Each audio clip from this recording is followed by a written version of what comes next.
The chain screamed louder than his pain when a barefoot child stepped into the ruined cathedral and spoke to the monster everyone feared. Her voice was gentle, her promise impossible. Mercy, not blood, was about to become the most dangerous force in his immortal life. Hey, everyone. So glad you're here today. It really means a lot. I'd love to know where you're watching from. So go ahead and drop your city, state, or country in the chat. And if you're watching live or catching this later, say hi anyway. Can't wait to connect with all of you.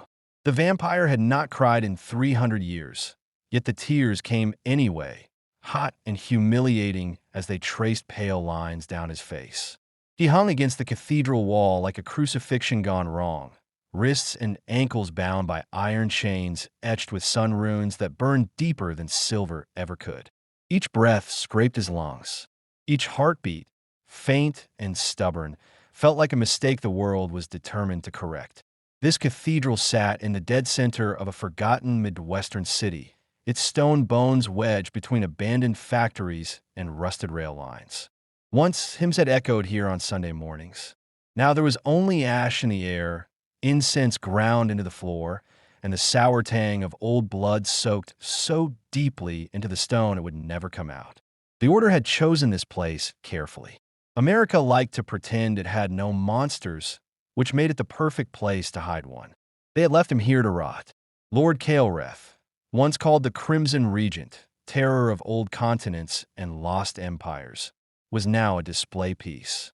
A warning, proof that even immortality could be broken if the right people decided you deserved it. The Order wanted hunters, donors, politicians, and zealots to walk through these doors and see him chained. They wanted fear to feel righteous. He lowered his head, white hair falling into his eyes, and let the tears fall because there was no one left to see them. Then soft footsteps crossed the nave. Kael'reth lifted his gaze, expecting a Templar or a priest or another curious monster hunter looking for a thrill. Instead, a small girl stepped into the light, spilling through the cracked stained glass windows. She couldn't have been more than 7. Her skin was warm brown against the gray ruin, her dark curls tied loosely with a fraying ribbon. She wore a simple yellow dress and no shoes at all. She sat down on the cold stone floor just outside the iron bars, legs folded beneath her, as if visiting a wounded animal at a shelter. "You shouldn't be here," Kael'reth rasped. His voice sounded like dust and broken promises. "This is not a place for children." She tilted her head, studying him with wide, curious eyes, unafraid of his fangs, his chains, or the legends that clung to him like shadows. She watched the tears on his cheeks with the solemn focus of someone trying to understand something new. "Don't cry, sir," she said gently. "My mommy will save you." The words struck harder than any blade. He let out a weak, broken laugh. "Your mother should run from things like me." The girl shook her head with absolute certainty. "Mommy doesn't run." Kael'reth closed his eyes, the burn of the runes flaring as he shifted. Long ago, armies had knelt when he entered a room. Kings had begged. Priests had cursed his name. Now a child sat before him offering hope like it was a fact, not a fantasy. "What's your name?" he asked more softly. "Ari," she said. "What's yours?" He hesitated. Names had power. The Order had used this against him, twisting his history into a weapon. But something about her made the truth feel lighter. "Kael'reth." She smiled, as if that settled something important. "I'll tell Mommy where you are." A sharp voice echoed from the far hall. "Ari." The girl hopped to her feet. "I'm here." Boots approached. Heavy, purposeful. Kael'reth's muscles tensed uselessly as a man in a dark coat appeared, the sigil of the Order stitched into his collar. His eyes flicked from the child to the chained vampire with irritation. "You're not supposed to be in here," the man snapped. Ari frowned. "He's sad." "That's because he's a monster," the man said. "Come on." As he reached for her arm, something old and cold settled in Kael'reth's chest. He remembered that tone. He remembered men like this, convinced cruelty was virtue. If you agree that people like the Order officer shouldn't get to decide who deserves mercy, remember that silence always sides with them. Only those comfortable with chains walk away without speaking. Ari pulled free. Mommy says monsters aren't always bad. The man's mouth twisted. Your mother fills your head with nonsense.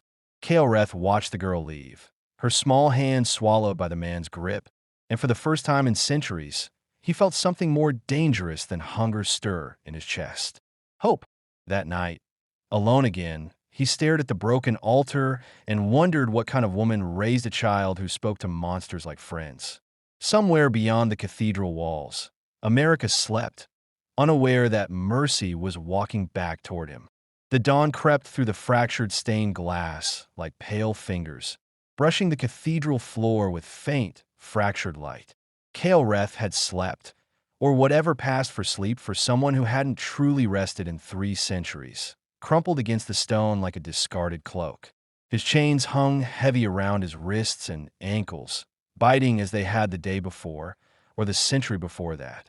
The Order's runes glowed faintly, pulsing like the heartbeat of a cage meant to remind him that no matter what else changed, some things were eternal. Suffering, solitude, and suspicion.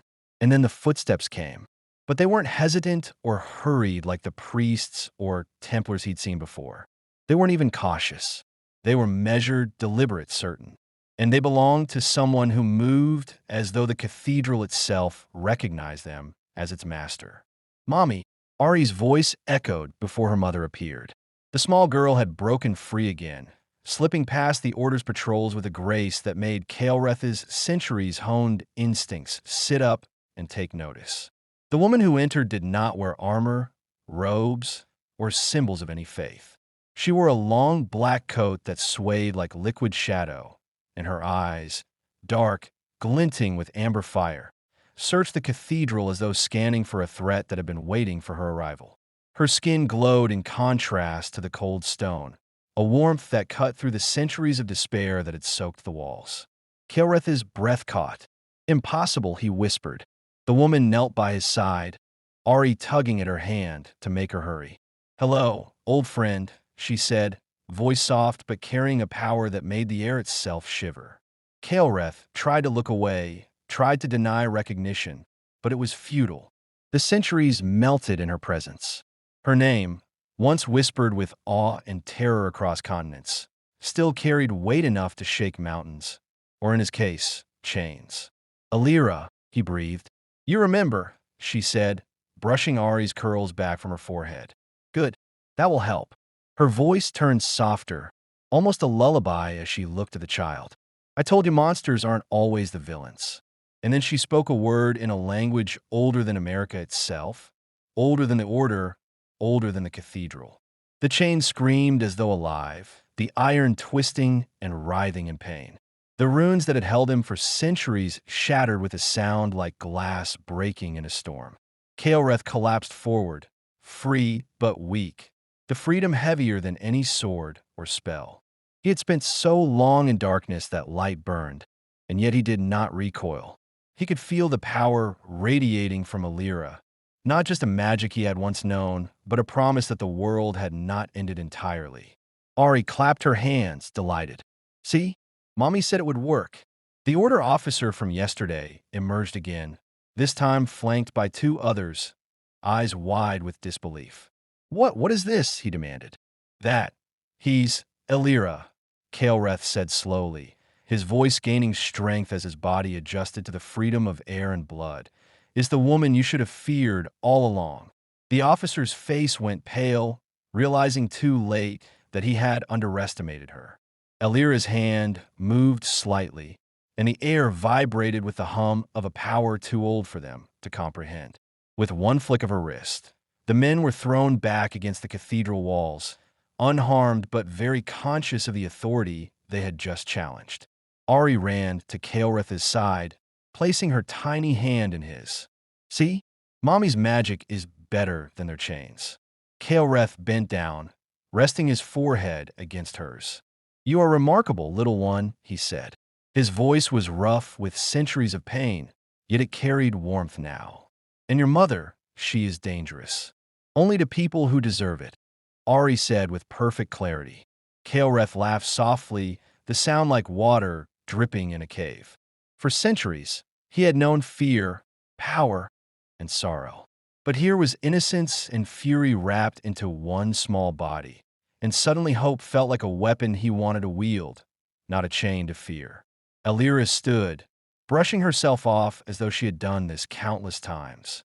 "We don't have long," she said, her eyes flicking toward the city beyond the cathedral walls. "The Order will send reinforcements, and their hatred doesn't rest easily. But that's their weakness. They act with conviction and no imagination. We act with both." Kael'reth rose fully to his feet. His muscles ached, but nothing could compare to the joy and fear coiled together in his chest. "And what is our first move?" he asked. Elira smiled, enigmatic. "First, we disappear. Then we remind them why fear is not enough to cage truth." Her words were intoxicating, and he felt it in his bones. This was the beginning of something monumental. They would leave this city, this cathedral, but not without leaving a mark. And yet, he felt something else, something unexpected, something soft and terrifying, a pull toward her, a longing not born from hunger or lust or centuries of loneliness, but from recognition, admiration, and the sheer relief of knowing there was someone who would not see him as a monster. "Do you trust me?" she asked suddenly, turning her eyes on him, amber fire mirrored in her gaze. "Yes," he admitted, almost too quickly. "I trust you more than anyone I've met in 3 centuries." Ari tugged at his hand again. "Come on, sir. We have to go. Mommy says monsters aren't scary if you know them. Is she always this brave?" Kael'reth asked, a faint smile tugging at his lips. "Only when it matters," Elira said, voice soft but hardening at the edges. "And yes, she learns from the best." They moved through the cathedral cautiously, shadows bending around them, protecting them in a way that seemed instinctive. The city was still asleep, the factories silent, the streets empty, giving them a brief window to vanish without a trace. "Before we leave," Elira said, pausing at the cathedral doors, "I need to tell you something." Her gaze was steady, piercing. "The Order is relentless. They will try again. They will try harder. They will lie, cheat, and kill if necessary. But if we stick together, there is nothing they can do." Kael'reth's voice dropped, nearly reverent. "And Ari? What about her?" "She's already proven braver than most," Elira said. "But we keep her close. We teach her the difference between monsters and men who pretend to be saints." They stepped into the morning, the first rays of sun stretching across the city, and Kael'reth felt an unfamiliar warmth crawl along his skin. Not from the sunlight, which would kill a vampire in minutes, but from the presence of these 2 remarkable women. Ari, small and fierce, and Elira, dark and commanding, with a power that promised vengeance and protection in equal measure. As they moved away from the cathedral, leaving its shadows and silence behind, Kael'reth realized that freedom was not just an escape from chains. It was the chance to fight for something worth keeping. And for the first time in 3 centuries, he felt it was possible he might fight for love, too. Ari skipped ahead, laughing, and he could not resist the urge to watch her, to feel the joy of life mirrored in her every movement. Elira followed, silent and powerful, and he matched her stride, ready to walk beside her through whatever storms awaited. He had been a predator, a monster, a ghost in history books. But now, with Ari's hand in his and Elira's gaze steady on him, he was something else entirely. He was human enough to hope, immortal enough to act, and finally free enough to care. And somewhere, deep in the shadows of the city, the Order watched. They would come for him. They always did. But he knew something they could never understand. Some monsters were only dangerous because the right people believed in them. And he had 2 of those people by his side. Before they disappeared entirely, Kael'reth whispered to himself, to the wind, to history itself, "Let them come. I am ready." And Ari, skipping ahead, called back, "Don't worry, sir. Mommy said I can handle anything." Kael'reth laughed again, heart lightened but sharp with anticipation. Yes, they were ready. As they vanished into the waking city, Kael'reth couldn't help but think about the Order. The men who judged monsters without understanding them. "If you can't stand people like them, comment I stand for justice," and take a side with mercy, not cruelty. Only those comfortable with chains would stay silent. The morning air carried the scent of dew and dust as Kael'reth, Alira, and Ari moved through the abandoned streets. The city seemed to hold its breath, as if aware that something extraordinary had just broken free from its heart. Every sound, the distant hum of a train, the rattle of a loose shutter, the faint barking of a dog, made him tense, instincts honed over centuries ready for battle, even when none came. "Where are we going?" Kael'reth asked, his voice low. He could feel freedom settling into his bones, yet the chains of memory clung to him as tightly as the iron had. Alira didn't answer immediately. Her eyes scanned the horizon, calculating, mapping, seeing threats where no one else would. "Somewhere they can't find us easily," she finally said. "We need time. Time to heal, to plan," and her gaze softened as it fell on Ari, to let her know the world isn't only cruel. Ari, walking just ahead, turned and grinned. "See, sir? Mommy always has a plan." Kael'reth felt an unfamiliar warmth curl in his chest. It was a small, human sensation, almost alien after centuries of hunger and war. He watched Alira move, every step precise, powerful, calm, and he realized that this woman was unlike anyone he had ever known. She commanded not with fear, but with authority and grace. And yet, there was softness in the way she looked at her daughter that made him wonder if he could ever be that gentle again. They reached a hidden alley, narrow and winding, where the city's decay provided cover. Alira paused, pressing her palm against a brick wall. It shivered under her touch, and a hidden door opened with a whisper, revealing a staircase descending into darkness. "This is where we'll stay for now," she said, gesturing for him to follow. "Safe for as long as we need." Kael'reth descended carefully, the air growing cooler, damp, smelling faintly of earth and magic. The hidden room below was spacious, lined with shelves of old books, jars filled with strange herbs, and artifacts that hummed faintly under his gaze.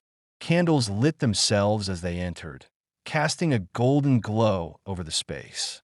It was a sanctuary carefully hidden in plain sight, built by someone who expected enemies and loved fiercely all the same.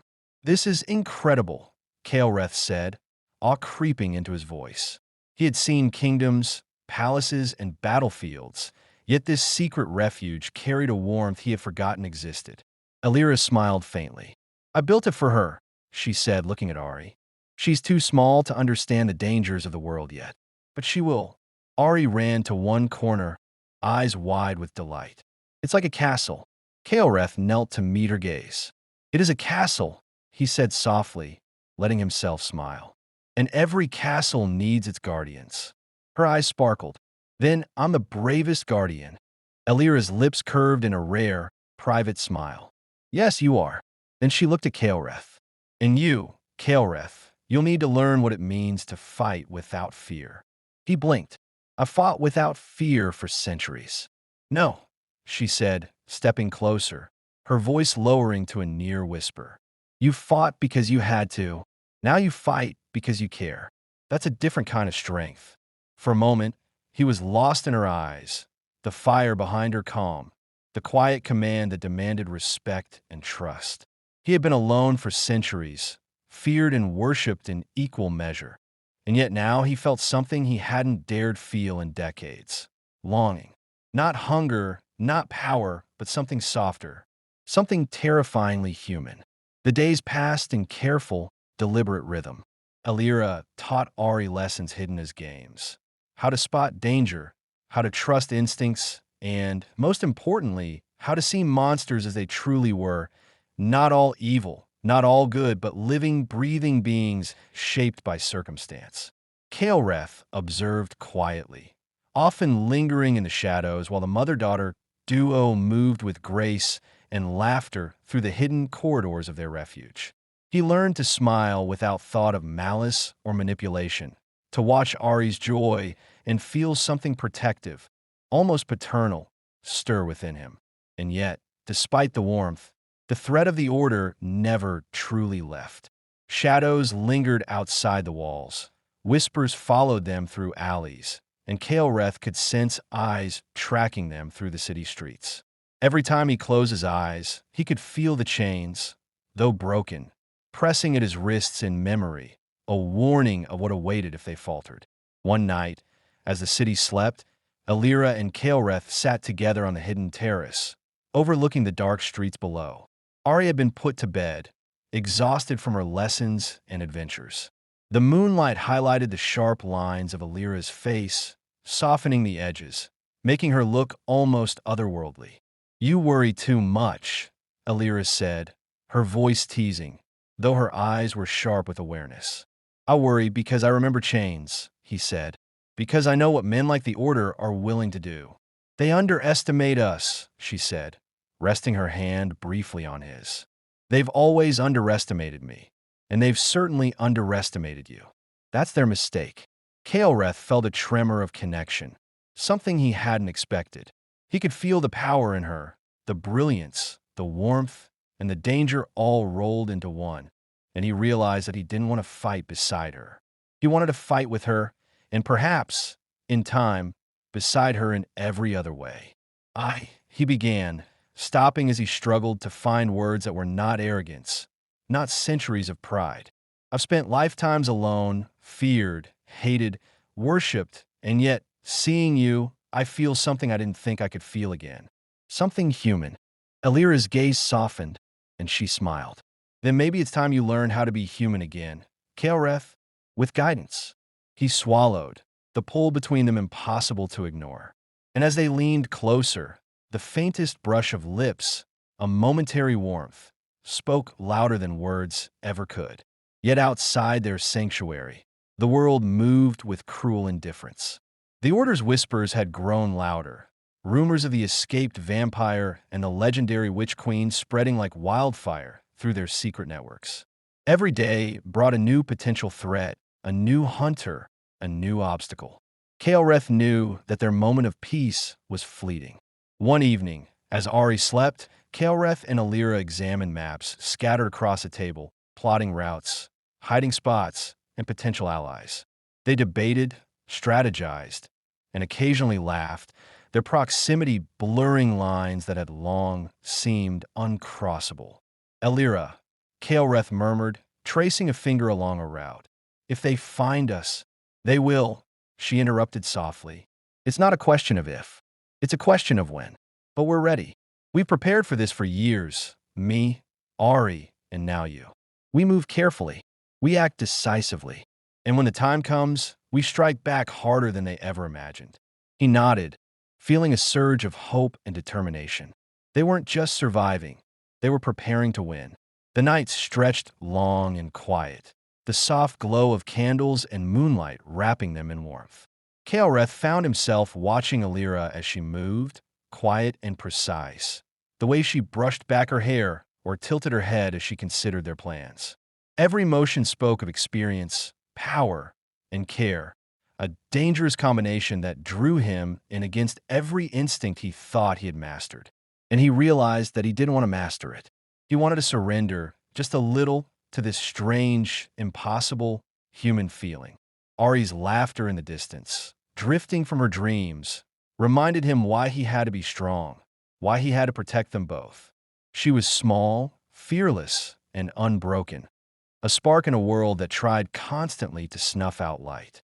Kael'reth felt a protective hunger stir within him, one unlike anything he had known before. This hunger was not for blood, but for life, safety, and the rarest commodity he had ever encountered: love. A sudden sound, a creak from above, the faintest whisper of a shadow, made him stiffen. Alira's hand found his wrist, grounding him, eyes flashing with recognition. The Order was already moving closer. Their sanctuary would not remain hidden forever. "We have to move," she said softly, her lips brushing his ear as she whispered the plan. "Pack quickly. Ari must never know fear until the right moment." Kael'reth nodded, the mixture of thrill and terror rolling through him. The hunt was beginning, and in that moment, with the moonlight highlighting their closeness and the tension of danger pulling tight around them, Kael'reth realized he would fight not only for his freedom, not only for survival, but for them, both mother and daughter, both dangerous and fragile, both loving. The city outside was vast and dark. The Order was patient, but so were they.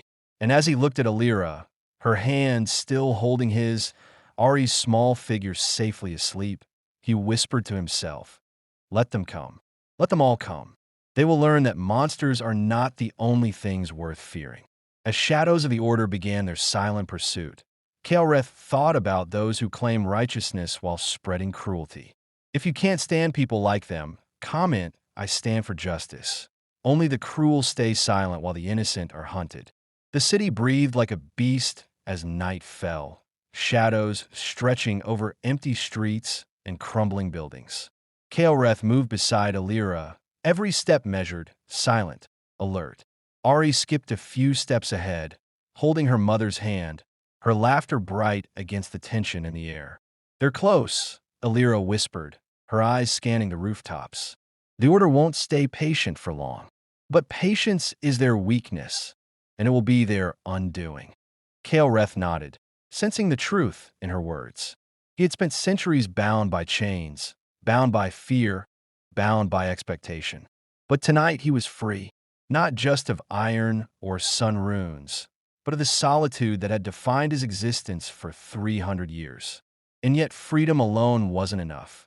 He had purpose now, and it burned hotter than any hunger he had ever known. They reached a narrow alley where the glow of the city's few streetlights didn't reach, a place where the darkness pressed close and quiet ruled. Alira stopped and turned to him, her eyes intense in the dim light. "Remember," she said softly, brushing a stray curl from Ari's face, "we're not running. We're moving. Every step we take, we leave them guessing. And if they try to corner us—" "I know," Kael'reth said, voice low but certain. "We strike first." Ari giggled, unaware of the danger, tugging at her mother's hand. "I get to help, right? Mommy said I'm a guardian." Alira's lips curved in a brief, proud smile. "Yes, Ari, you are the bravest guardian of all." They moved quickly through the maze of streets, each turn planned, each shadow a potential threat. Kael'reth could sense the Order even before their eyes confirmed it. Hunters trained to anticipate fear, to exploit hesitation. But he felt none of that tonight. Only purpose, protection, and the strange, terrifying weight of hope. Suddenly, a shout echoed from a rooftop. "There! Move! Don't let them escape!" Kael'reth's muscles tensed. He had been hunted, betrayed, and tested countless times. But nothing matched the intensity of this moment. The Order had underestimated them, and that mistake would cost them dearly. Alira pressed a finger to her lips, signaling silence. "Wait for my mark," she whispered. "Patience." Ari's small hand tightened on her mother's, sensing urgency even if she didn't understand it fully. "Mommy, shoo," Alira murmured, her gaze locked on the shadows above. "We're almost there." Then the attack came. Figures dropped from rooftops, daggers glinting in the dim light, eyes cold and determined. But they were not prepared for the counter they faced. Alira moved with fluid precision, weaving a spell that sent a wave of energy knocking the first wave of attackers back against the walls. Sparks flew, the echoes of magic resonating like a storm, and Kael'reth's body moved instinctively. He was faster than any human, stronger than any soldier, and now, fueled by purpose and fury, he struck with precision. Each movement was controlled, each strike calculated to disable, not kill, though death followed those who underestimated him. Ari watched from a safe distance, her small fists clenched, cheering silently, her belief in their victory unwavering. "Go, sir," she whispered. Kael'reth smiled faintly, a flicker of warmth in his otherwise cold features. "I'm right here, little one," he said, his voice a promise, not a warning. The battle surged, shadows and light colliding as the Order attempted to corner them. But Kael'reth and Alira were a force that had been underestimated for centuries. Their movements were a dance of power and grace, the bond between them unspoken but unbreakable. And then, the final moment came. A Templar charged at Ari, dagger raised, intent on breaking the line of their escape. Without thinking, Kael'reth moved faster than the eye could follow, intercepting the attack, his hand gripping the man's wrist and twisting with a speed that left the attacker gasping and disarmed. "Not her," Kael'reth growled, voice low and terrifying. "Not anyone under my protection." Elira moved beside him, her power crackling in the air. "You made your choice the moment you underestimated us," she said, voice sharp as lightning. A wave of force knocked the remaining attackers off their feet, sending them sprawling into the darkness. The streets were silent once more. The city held its breath, as if in awe of the unlikely victors who had walked through its shadows and emerged unbroken. Ari ran into Kael'reth's arms, her laughter bright and joyous. "We did it. We're safe." He held her close, letting the warmth of her small body remind him of what he fought for. "Yes, little one," he murmured. "We're safe for now." Elira approached, her hand brushing against Kael'reth's in a brief, intimate gesture. "You've changed," she said softly, eyes searching his. "Not because of me, not because of magic, but because of her." He looked down at Ari, then back at Elira, the weight of centuries lifting from his shoulders. "She's reminded me what it means to care," he admitted, "to fight for something worth more than survival." The three of them moved away from the city, disappearing into hidden paths only Elira knew, leaving the Order stunned, humiliated, and unable to anticipate their next move. Hours later, they stopped on a cliff overlooking a river, the moonlight glinting off the water like silver. Ari ran ahead, barefoot, her laughter carried on the wind. Elira stood beside Kael'reth, the night air brushing against her coat. "You've done well," she said, "better than most could in your position." Kael'reth's gaze softened, the weight of centuries still lingering but tempered by the presence of these two extraordinary women. "I've had good teachers," he said quietly, letting his eyes linger on her. "And I've learned that some monsters deserve to be loved, and some humans, like you, are worth trusting with everything." Elira's eyes softened, and in that quiet moment, the tension, danger, and fear melted away. The past was behind them. The future lay ahead. And for the first time, Kael'reth allowed himself to imagine a life beyond hunting and hiding, a life of warmth, laughter, and the kind of love that had been absent for centuries. Ari skipped back, holding a small bouquet of wildflowers she had gathered from the riverbank. "For you, sir," she said proudly. He knelt to accept them, feeling the simple joy radiating from the girl. "Thank you, little guardian," he said, bowing his head slightly. "This means more than you know." Elira approached, placing a gentle hand on his shoulder. "This is only the beginning," she said. "The Order will regroup. They will try again. But we are ready. Together." Kael'reth nodded, feeling the bond tighten between them. A family forged not by blood, but by choice, courage, and the shared knowledge that some of the strongest magic in the world was love and loyalty. As they watched the moonlight dance on the river, Ari nestled between them, and Kael'reth realized that the chains that had bound him for centuries were gone, replaced by ties stronger than any iron. For the first time, he felt not only freedom, but hope. "Mommy," Ari whispered sleepily. "Can monsters be kind?" "Yes," Elira said softly. "And sometimes, the kindest monsters are the ones who protect us the most." Kael'reth smiled, reaching out to hold both of them. "And sometimes, those monsters even find love along the way." They stayed there for hours, watching the world in quiet triumph. The cathedral, the chains, the hunters, they were behind them. And though the Order would not rest, neither would they. Together, they had carved a space in the world where love, protection, and courage ruled. And somewhere in the distance, whispers began. "Beware the child who shows kindness to a chained beast. For her mother may be far more dangerous than the monster ever was." Ari yawned, her small head resting against Elira. "I love you, Mommy," she murmured. Elira kissed the top of her head. "I love you too, Ari. Always." Kael'reth watched them, a smile touching his lips for the first time in centuries. "And I love you both," he said quietly, voice full of wonder and promise. We're stronger together than anyone could ever imagine. The moonlight bathed them in silver, a silent witness to their victory. The chains of the past had shattered. The shadows of the order could not reach them. And for the first time in centuries, Kael'reth felt what he had long thought impossible: peace. But not just peace, family. Love. Hope. And with Ari's small hand in his, Alira's warm hand on his arm, and the knowledge that they would face whatever came next together, he knew that no chain, no order, no darkness could ever hold him again. The night carried on, quiet and protective, as the three of them disappeared into a future filled with possibilities. The hunt was over. The family had won. And the city, though oblivious to the miracle it had witnessed, would never forget the legend whispered among shadows. Some monsters are kind. Some humans are powerful. And together, they can change the world. As the Order's shadows faded into memory, think about those who judge without understanding. If you can't stand people like them, comment, "I stand for justice." Only those comfortable with cruelty stay silent while others fight for what is right. Thanks so much for watching, everyone. It really means a lot that you spent some time here with me today. If you enjoyed this, give it a like, drop a comment, or share it with someone who might enjoy it too. And don't forget to follow/subscribe so you don't miss what's coming next. I love hearing from you.